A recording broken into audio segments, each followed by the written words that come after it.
Hi everyone, so I'm going to do a brief introduction to my new bike. Picked this up last week. Oh, apologies, it's really cold here. See, there's actually still some frost on the ground over there. So I've just been out on a ride, taking a bit of footage, so I'll cut to a few shots of me on the road on the GS, but this is an R850GS, so not the 1150. As it happens, they were launched about the same time. This bike is a year 2000. Obviously being a smaller capacity engine and a big bugger of a bike, they weren't as popular by any means as the 1150. Mainly because I think they cost exactly the same, from what I hear, to produce as the 1150. The block is essentially the same, it's just a smaller bore and stroke. Everything else on the bike is the same. So in terms of purchase price, they were really expensive for an 850. So unsurprisingly, most people went for the 1150. And the bike I've got is a proper poverty spec bike. No OEM heated grips, haven't got a fuel level gauge on there, no hazard lights. But it's had retrofitted heated grips. And who cares about hazard lights, God. Can just kind of alternate my indicator from side to side, right? So I'm going to take you around the bike.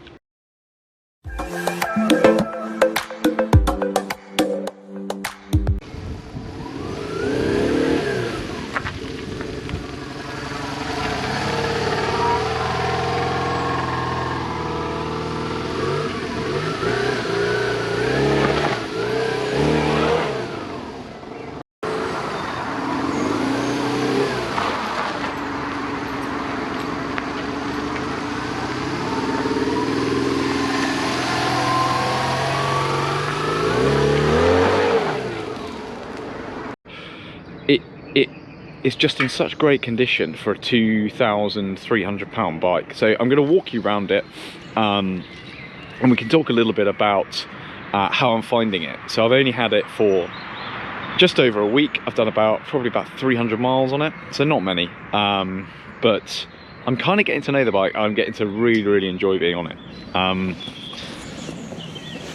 So apologies for the mud. I have been doing a bit of off-roading on it. But as you can see, it's in great condition.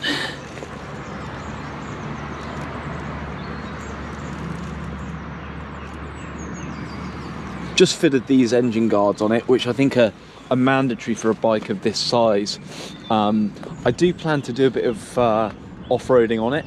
Only light stuff, probably gravel roads, a bit of green laning maybe. It's got Torrance tyres on it at the moment. Actually, that's not a Torrance tyre. That's a Michelin. It's got a Torrance on the back. Metzler. Interesting. I'll have to have a look at that. But yeah, I mean, I love the shaft drive. I love the maintenance-free aspect of these. I think the final drive bearing does go on these.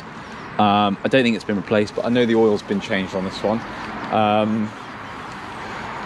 What I'm finding at the moment is that I'm finding the front brake really quite weak on this bike. I'm grabbing it, and actually I've actually broken my finger. I'm not swearing at you, but it's ridiculous. It's healing at the moment, so I haven't quite got the power and dexterity that I usually have when I'm riding. So maybe that's something to do with it. I'm also a bit spoilt because I've got a Ducati in the stable as well, so maybe I'm just a bit spoilt in terms of braking, and the bike is 22 years old, so maybe I shouldn't expect too much. That said, the back brake on this is fabulous. One of the best I've ever tried, actually. Really good. I'm absolutely loving the telelever suspension system.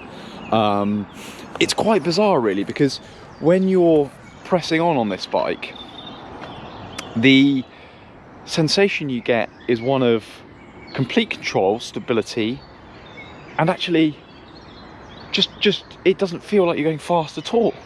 When you look down, you're doing 60-70 miles an hour, and because it's got this aftermarket MRA screen, which is brilliant, because it's a high riding position, because it's quite a long wheelbase, because you've got the telelever system, which means that it doesn't really dive when you start to hit the brake. You quickly kind of wind on the speed because of the torque in the engine, and then you kind of sit there, cosseted, just touch the brake, bike doesn't dive, and you look down, you're doing 60, 70 miles an hour. It's pretty crazy, really. I absolutely love this design on the wire wheels. I can't believe that they smashed it with this, because you can actually get to the spokes from the outside. So these are tubeless tyres, and yet the R9T that I had was running tubed tyres. I mean, come on, guys. But I think they look fantastic. Other things to call out, this has got kind of rather savage off-road pegs here, which kind of look like they might mince up my shins a bit if I get that wrong, but luckily they've got absolutely loads of grip, which is great. Haven't had a pillion on the back yet, but really keen to get my girlfriend on the back. She's been on the Diavel that I've got, and thinks that that's really comfortable, so hopefully this will be a fantastic surprise for her. Really keen to get some panniers on this, because although this bike is in great condition for the age, it didn't come with panniers. So if it did, God, it would have been everything I could have wished for, really.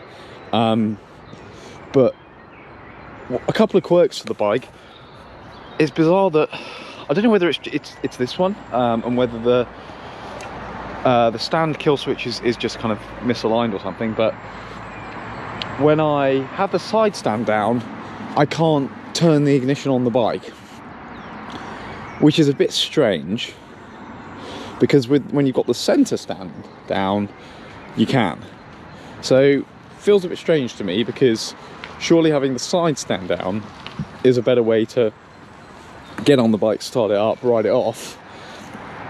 Whereas having a centre stand down, you know, you then have to rock off the centre stand, which for this thing, given that it's 240 odd kilos, could end badly. So yeah, not sure about that, not sure whether that's normal. And there aren't many of these around for me to go and check. I assume it's probably the same as the 1150 actually, so maybe I'll just have a look at some 1150 forums. Other than that, I think the combination of the kind of soft suspension, the long travel, soft seat, is just great, because it just allows you to just blast through stuff. Sat there upright, fantastic experience. So yeah, I'm going to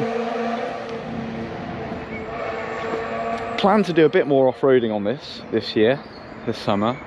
I'm going to try and pick up some panniers.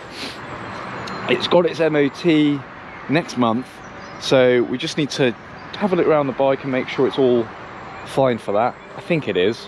Certainly no obvious things that I can see that need tweaking before that.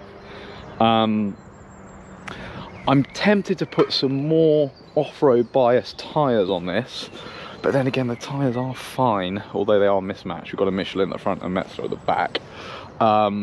So yeah, I'm kind of unsure about that one at the moment. I think I'll see what I use it for over the next few months, how many miles I do, and whether I actually ever use it for commuting and things like that, or whether I'm just going to keep it as a kind of green lane gravel roady type bike and try and make some trips down to kind of Salisbury Plains and maybe kind of Dartmoor and places like that. But yeah, hopefully this is useful. So it's a rare bike, about 2,000 made, even less in this colour, in this Dakar yellow, hardly any.